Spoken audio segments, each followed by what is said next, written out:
Hi everyone. Um, I'm Jack Haslett, I'm Jeff here. I'm Abigail Christie. and we are presenting on the Harlem Renaissance.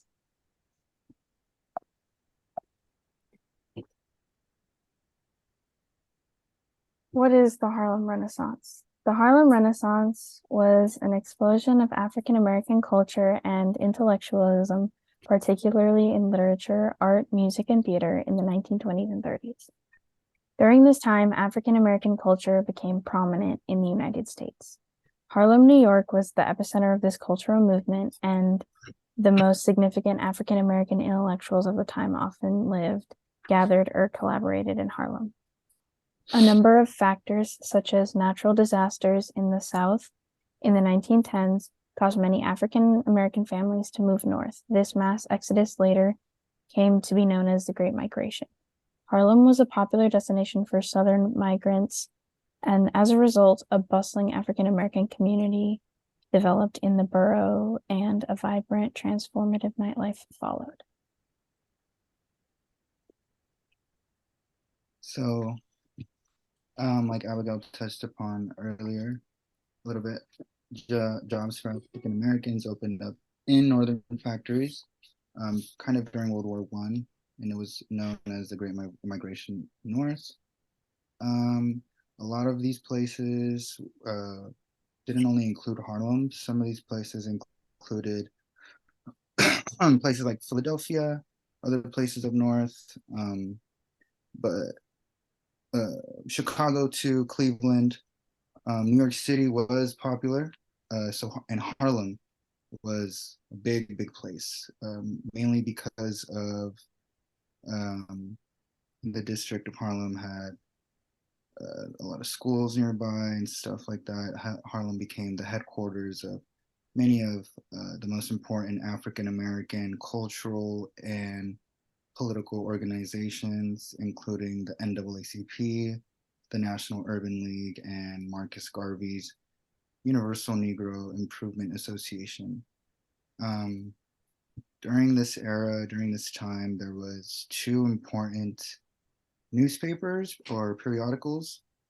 Um, one was The Crisis, and the other was The Opportunity.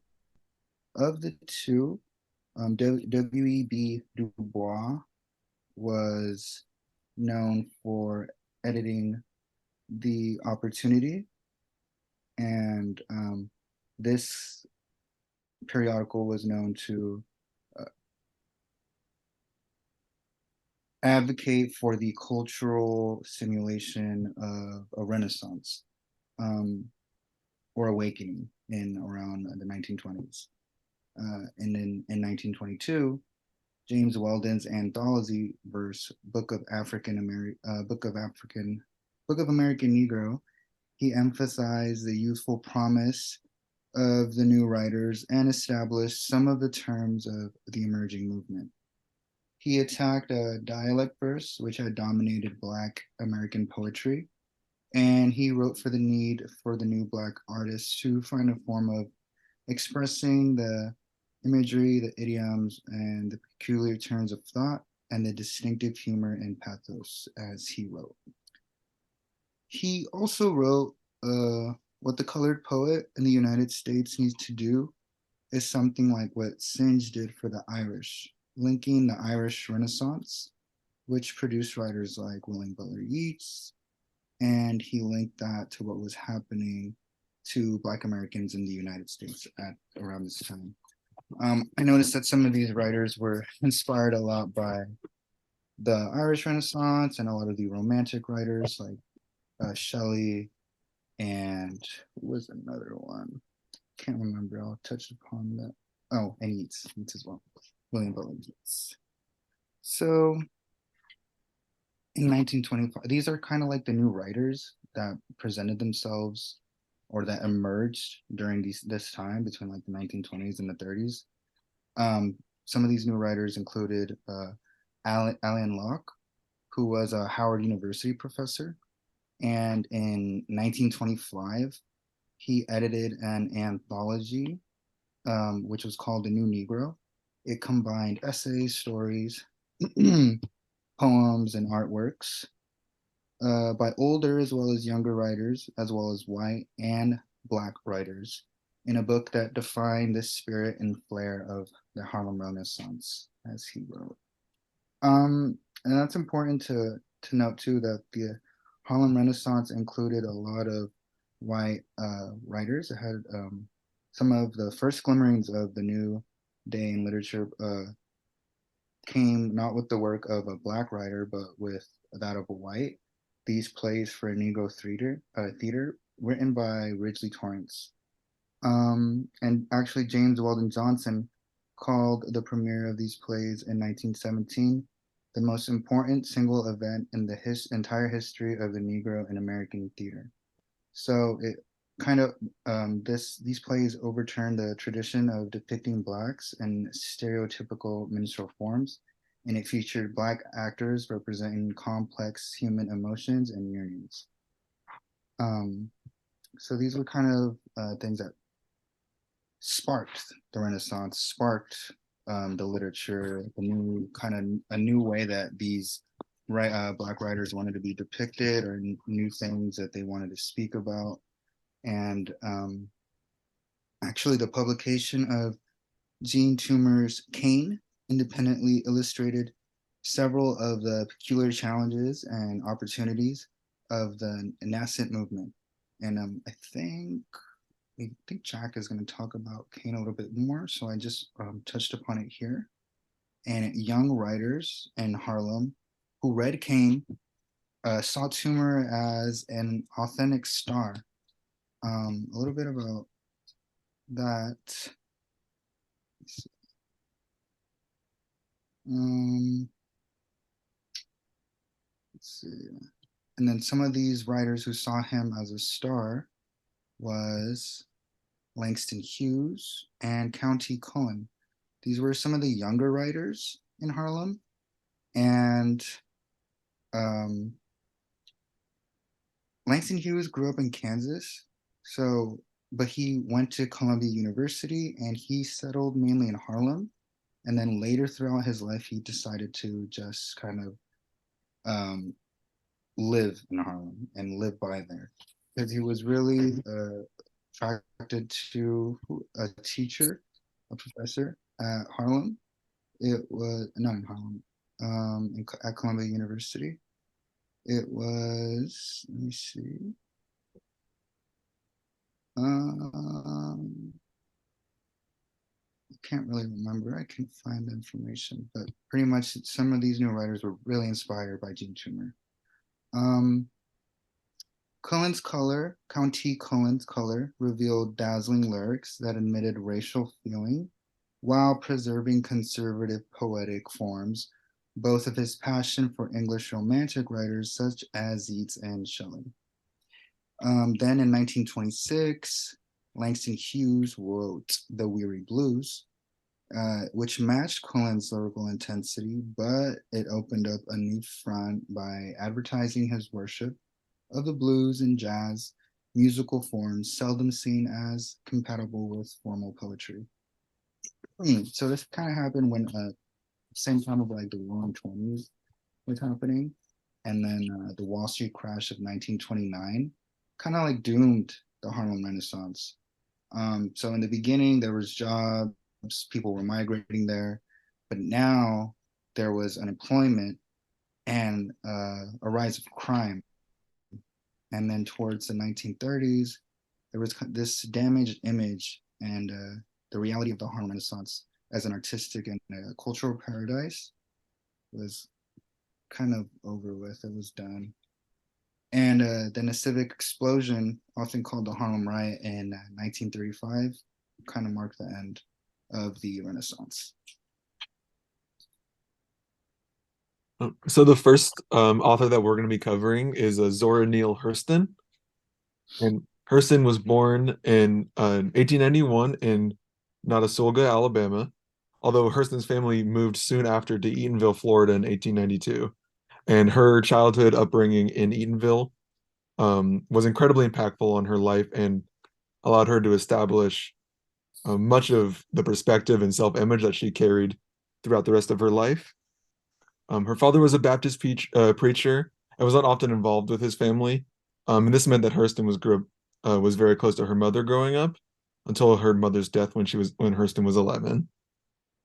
And as I mentioned, Eatonville was a nearly all-black town in Florida, which meant that Hurston never really encountered any white people, and as a result, also never encountered any discrimination or racism from white people, and never grew up thinking of herself as a colored person or thinking of herself within the confines of a racial identity, and simply believed herself to be just Zora.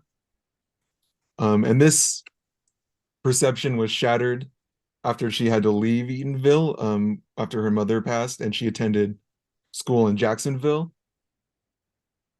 And this was where she first became aware of her racial identity, and that is something that she touches on greatly in her story, How It Feels to Be Colored Me. She moved from relative to relative following her mother's death, and then eventually worked to support herself and save for her education. She attended Howard University in the 20s, and later attended and graduated from, sorry, that got cut off. Barnard College. She attended and graduated from Barnard College. Um, After her graduation, she received a fellowship to go back home to Eatonville and study the oral traditions of the town. And following the fellowship money running out, she was supported by Mrs. R. Osgood Mason. But like many Harlem Renaissance writers and Black writers in general, had to be sponsored by white patrons. She found everything she had written had to have been approved by Mrs. Mason first before publishing, and in that way she was limited in the kind of content she can include. And she was an incredibly vibrant person with a very vibrant personality and was very well known in social circles. That's kind of why the image that I chose, I believe, really represents her and represents that spirit that she possessed. And she was also notably a controversial figure amongst writers of the Harlem Renaissance, particularly because she did not believe that as a writer she had a responsibility to portray Black people in a certain way to white audiences. She believed instead that there was more power in presenting Black people authentically and not trying to sanitize their image for the white audience. And this stance, it led her to fight and argue with many other Harlem Renaissance writers who did believe that they had to sort of change the image of Black people in the eyes of white audiences. And she most notably quarreled with Langston Hughes over this issue. And similarly, other writers considered her to be either naive or egotistical for her belief that she could portray Black people in a very authentic way, containing good and bad within them. The end of the Great Depression allowed Hurston to focus on her writing, and she produced many of her most important significant works during this era. But this was also an era when she unfortunately lost much of her audience, and thus her work was not very well received.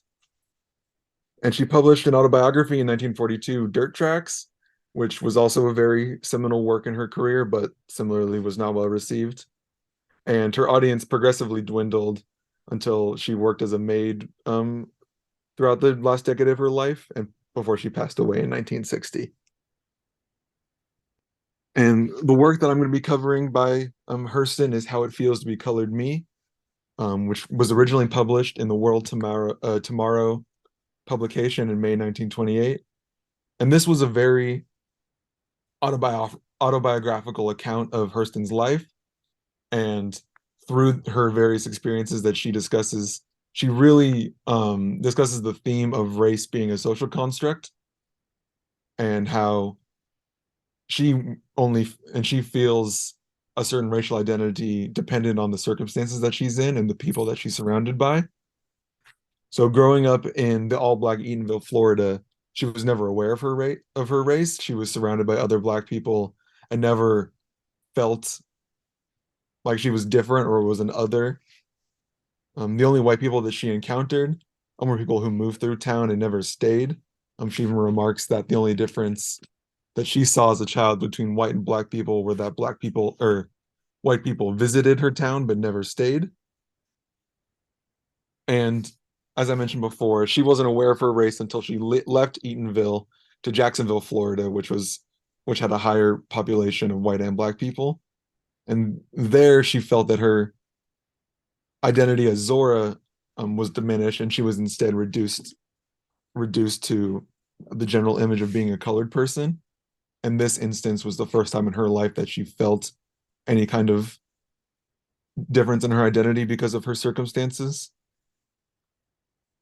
She also experienced this in other um, venues where she was a she was a minority amongst white people, particularly at Barnard in New York, where she described herself as being a dark rock amongst a white sea.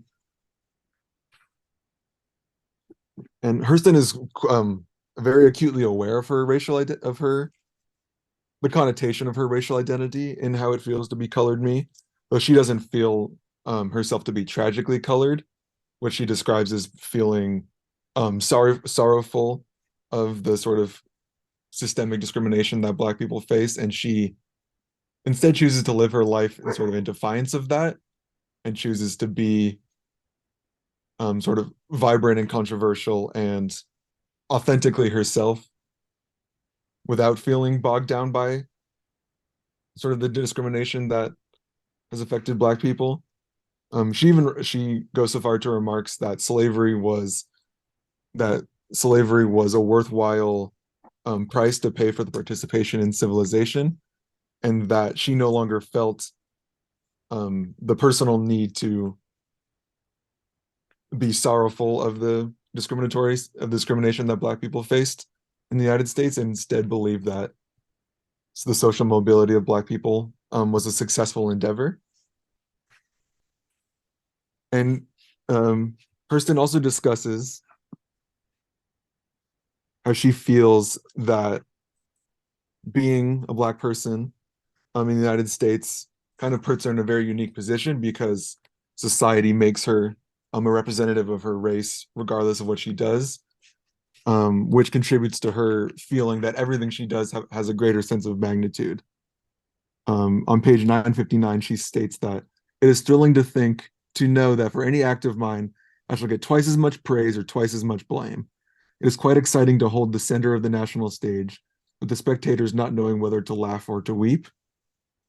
So she more so sort of relishes the social situation that she's in, and while being aware of the impact and the audience she has as a prominent Black writer, she doesn't feel any obligation to sanitize her image or her stories or make them more accommodating to a white audience. She instead chooses to be authentic and is aware of and finds a thrill in that, finds an energy in how intense the reception to her work will be as a Black person. But by contrast, she states that the position of my white neighbor is much more difficult. No brown specter pulls up a chair beside me when I sit down to eat. No dark ghost thrusts its leg against mine in bed. The game of keeping what one has is never so exciting as the game of getting. So she's aware of the differences between Black people and white people in the United States, and whereas her being being a representative of her race socially means that she feels a greater magnitude in all of her actions, a white person instead is more aware of the transgressions of slavery she sort of inverts the idea of being tragically colored, where she feels that she doesn't feel affected by the effects of slavery in the past, but by contrast, white people having to sort of answer for the categorical discrimination and oppression that occurred in the past are aware of that and do have to contend with that effect, and that it's similar to being a brown specter beside them.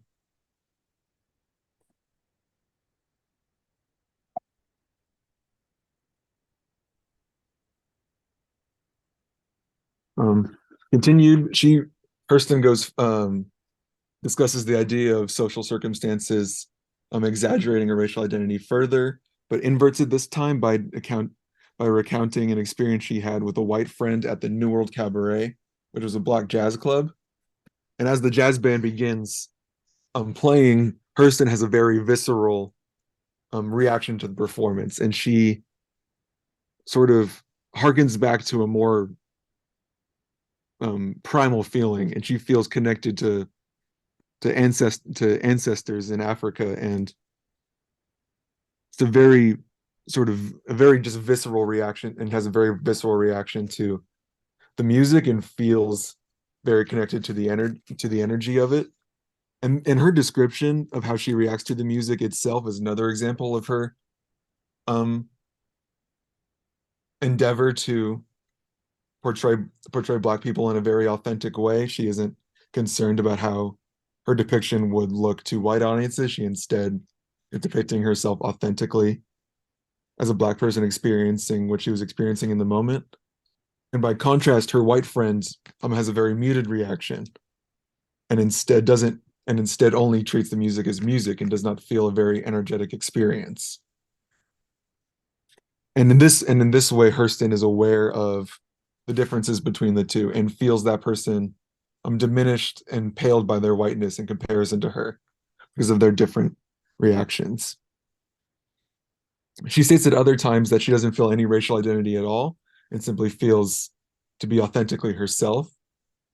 And when she feels this way, the concept of discrimination becomes even more confusing to her, because as she states, how can any deny themselves the pleasure of my company? It's beyond me. She recognizes herself as a dynamic and interesting person, and doesn't see any reason for a racial category to assuade another person from experiencing her. And she elaborates on that idea, saying that she, just like any other person, contains human qualities. And she describes this by saying that she is a brown bag containing contents, and that there are other bags of other colors containing similar contents. And that if all of the contents of the bags were dumped out and mixed around and put into different bags, it wouldn't seem any different. And then maybe this is how, as she states, the great stuffer of bags filled them in the first place. Meaning that she doesn't see any intrinsic difference between people, and that those differences instead are imposed upon them through sort of arbitrary racial categories. And on to the discussion questions. Is Hurston's perspective on slavery to act in defiance of its historic discrimination more or less reductive as the viewpoint that she criticizes? Is it reductive to more heavily consider the tragedies of slavery, or be tragically colored at all? And the second question is the reserved reaction of Hurston's friend to the jazz club any less valid than her more passionate and enthralling experience?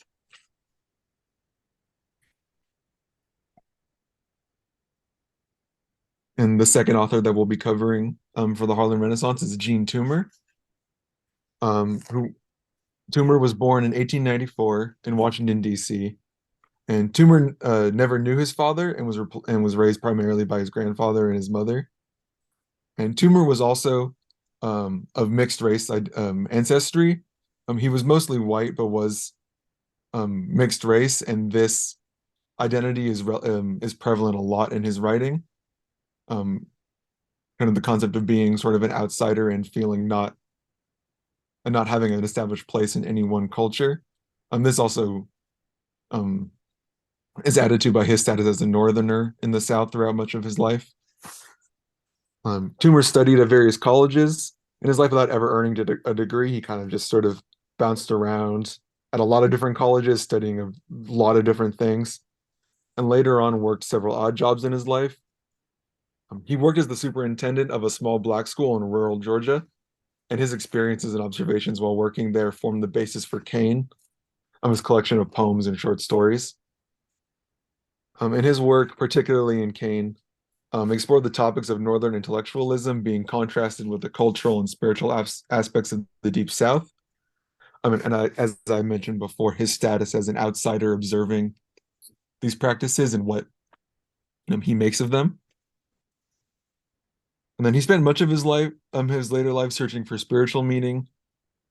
He followed various sort of spiritual movements and eventually became a passionate Quaker in the late 40s. And he passed away in 1967, leaving much unpublished work, plays, poems, short stories, just several volumes of unfinished work. And I'll be covering Kane, his collection of works that were mostly observations about his time in Georgia. And these were poems, short stories, just essentially anything that Toomer had published in magazines in his life um, were collected into these volumes. And they were separated into three different parts, with each part um, addressing sort of a different concept or idea. And we are covering the first part of his collection today. And Georgia Dusk is the first poem in the collection. And this poem is sort of really, it captures the tone of the South and sort of the ethereal, historic quality that Toomer definitely acknowledged in Georgia. And through the diction and tone of the poem, he really sort of describes that. And he's also Toomer in his descriptions of Georgia um, is never unaware of its history of slavery, and he makes sure to include that in all of his work. Um, and Georgia Dusk describes, amongst its description of Georgia itself and the actual sunset on a Georgia day, it also harkens back to sort of times back in the period of slavery, with soul so the idea of sort of soul sounds and blood hot eyes, cane lip scented mouths, just sort of evoking the imagery of sort of maybe an escape from slavery and sort of the pursuit that was made. And Fern is the main short story in the collection, and Fern describes a beautiful, alluring woman in this rural town that um, is sought after by many of the men in the town, but none of them are able to understand her or satisfy her. And the narrator of the story is a northerner living from out of town who, through his own sort of unique experience as an outsider in the town, is able to connect with her. Portrait in Georgia is another short poem that anthropomorphizes Georgia itself, and contains, again, references to its history and its past: hair braided chestnut, coiled like a lyncher's rope, old scars or the first red blisters, and her slim body white as the ash of black flesh after flame, that acknowledging sort of the role that black and white people have had in the cultural makeup of Georgia. And Seventh Street is a poem and short story hybrid that depicts a very bustling entertainment district in the Prohibition era, populated by black patrons and business owners, that their narrative voice describes as if it were ever to be discovered by the powers of the world that are currently occupied by World War One, that it would be shunned. And I interpreted this as sort of an allegory for jazz and the Harlem Renaissance itself being able to flourish in the context of other difficulties going on in the United States at the time. And two of my discussion questions are: why does the narrator of Fern see something different in Fern than the other men who have been with her? Is his status as an outsider related to his perspective of her? And Fern is described multiple times as having the voice and qualities of a Jewish cantor or a spiritual singer who would lead songs of worship. And what do you believe is the significance of this comparison?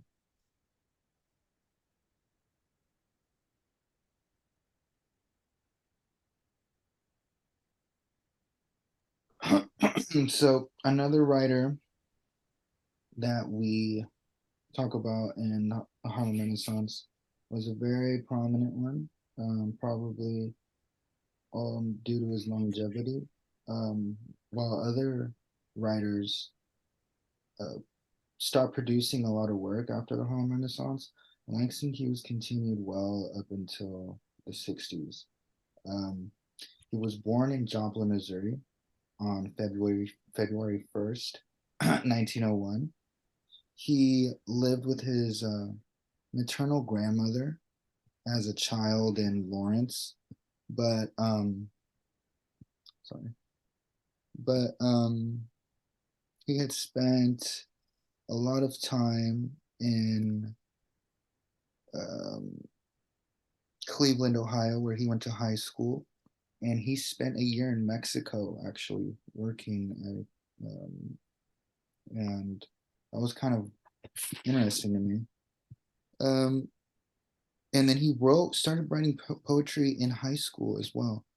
Um, so I misspoke earlier when I said that he was attracted to Columbia University because of the professor. He was actually just attracted to Harlem. He saw it as a center for African American cultural activity, and he wanted to be a part of it. And he didn't actually feel comfortable at Columbia University, and he was only there for a year, despite doing fairly well in that year. Um, he shipped out as a merchant seaman, and he worked in a Paris nightclub and as a busboy in Washington, D.C. Some of the first poems that he wrote were The Negroes Speaks of Rivers, which was actually, oh, I'm sorry, I lost my page here. It's actually one of my favorite poems that he has written. Um, in it, he kind of talks about where where Black people come from, and their history throughout time. It's really profound, and it was actually published in Crisis, and a lot of his poems actually were published in both Crisis and Opportunity, of which W.E.B. Du Bois was the editor. Um, some works were also published in two other respected Black authors' anthologies. Alan Locke's The New Negro. It was part of those combined essays and that revered anthology, and County Cullen's Caroline Dusk, which was uh,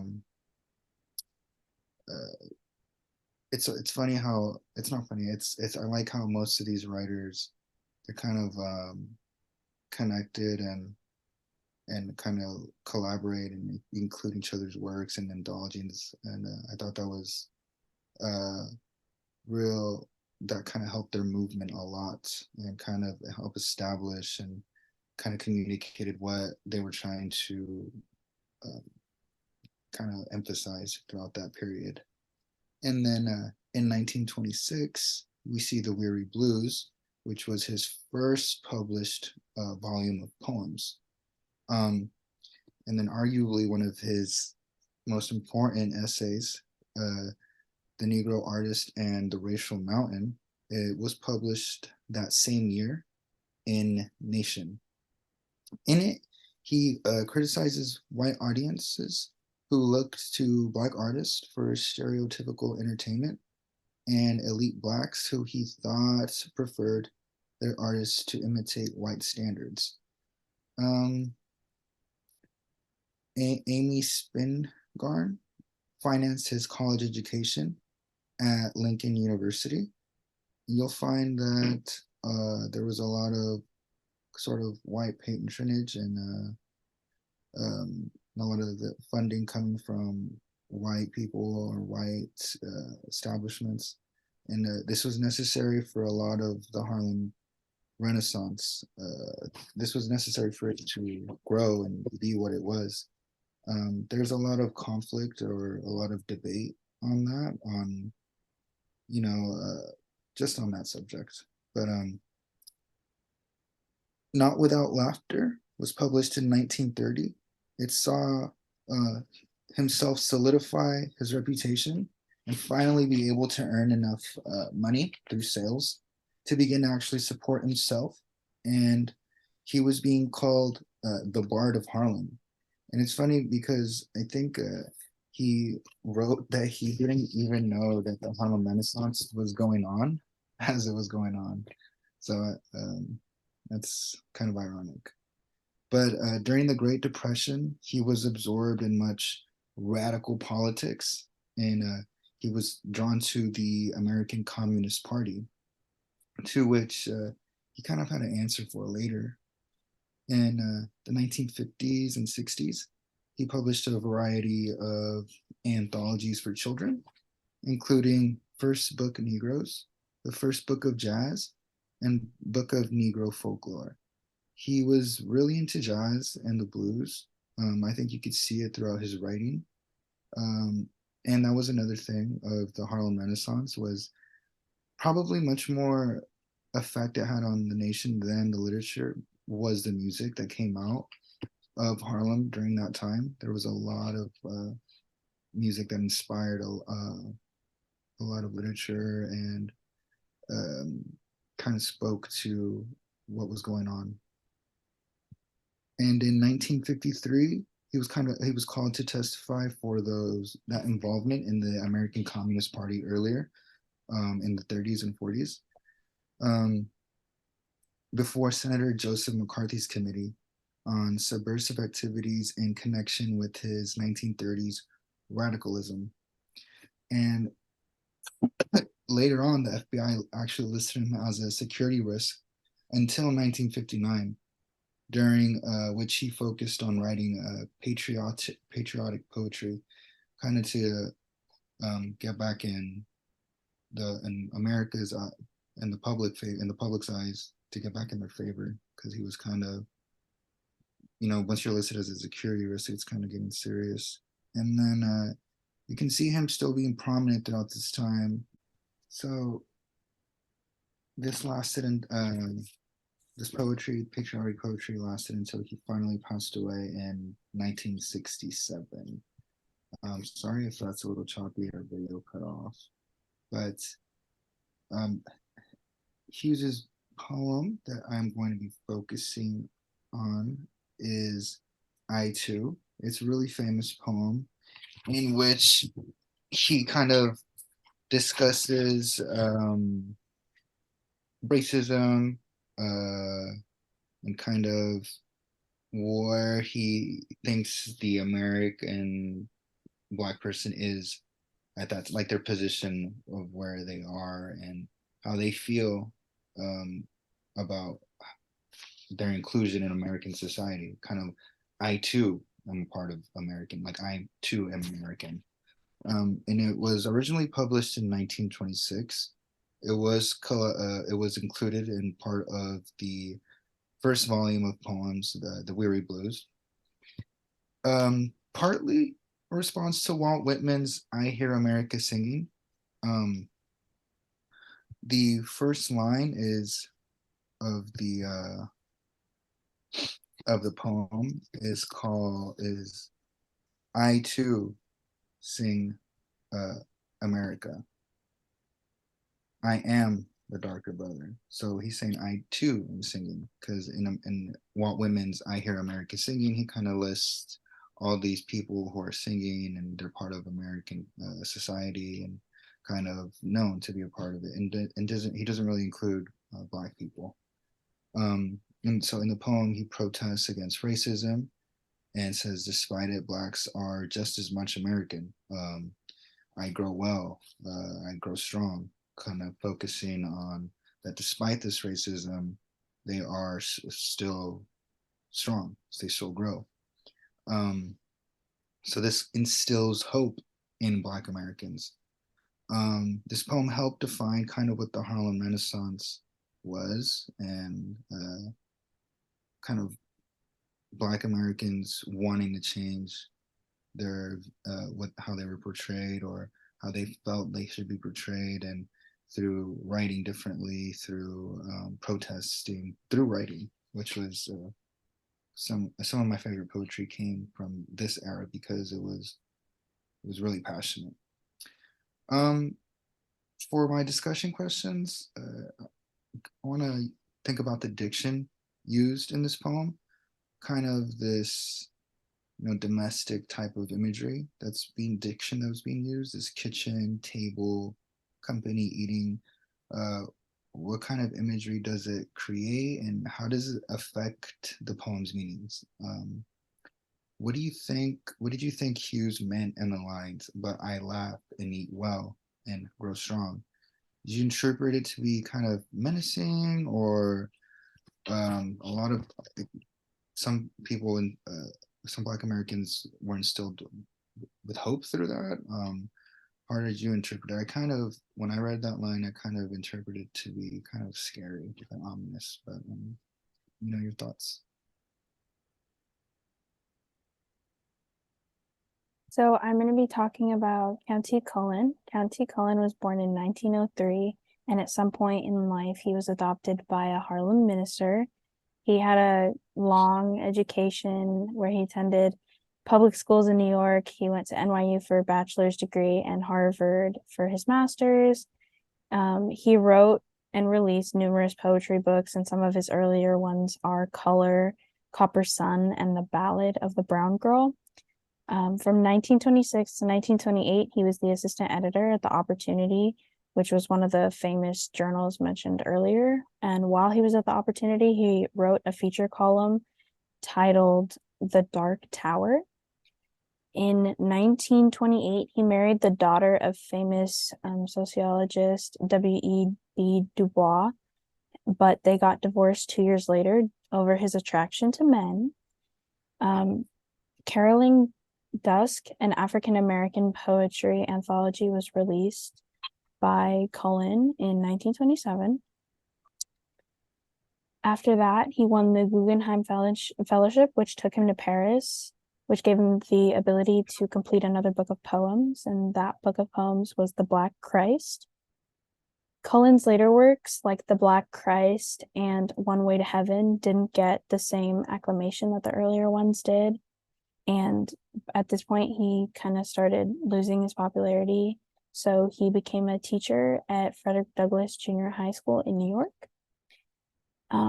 As a creator in the Harlem Renaissance, Cullen valued traditional poetic forms such as sonnets and rhyming couplets. And he felt a responsibility to write about being Black and the things that African Americans experienced in daily life. And he also felt the need to appreciate Black literary writing. The thing that mattered most to Cullen was resisting every attempt to corral Ebony Muse into some definite mold. And at the age of 42, County Cullen died of uremia poisoning and high blood pressure complications.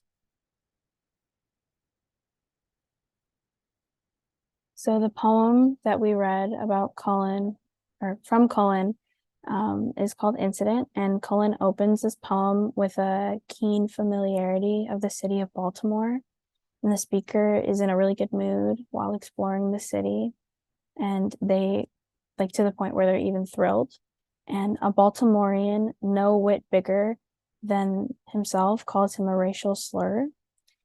And in the last stanza, Cullen writes about how time has passed, but even after everything that's happened since the incident is what he remembers most. And this poem is about an experience that Cullen had himself as a child, but he wanted to use this experience to paint a clear image of what members of the African American community go through almost daily. And he uses the Baltimorean that was racist towards him to represent casual racism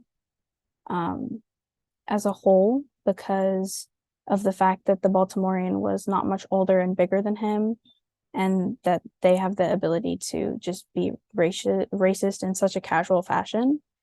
And the last stanza of Incident represents how much of an impact that racism has on people, even if it could be considered a small situation. So my discussion questions for this are, would the poem have been much different had Cullen not used the N-word? What effects does Cullen hope to have with his use of ballad measure in this poem? And comparing and contrasting the speaker at the beginning of the poem to the speaker at the end of the poem, how much do you believe that they've changed? What do you believe has changed between the two?